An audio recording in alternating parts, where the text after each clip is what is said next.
अस्सलाम वालेकुम। आज मैं बनाऊंगी लेयर पराठा। सबसे पहले आटे में घी और नमक डालकर इसे गूंद लेंगे।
अब इसके पेड़े बनाएंगे।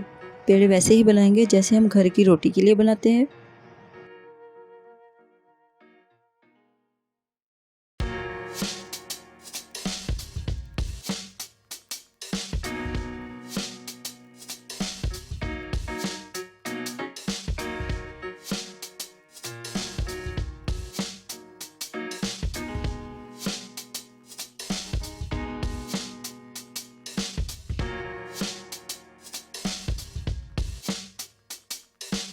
रोटी बेलकर इस पर घी लगा लेंगे और छुरी से इसकी लेयर बना लेंगे।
अगर आपको मेरी लेयर्ड पराठों की रेसिपी पसंद आई है तो इसे लाइक करें, and for more recipes please subscribe to my channel. Thank you.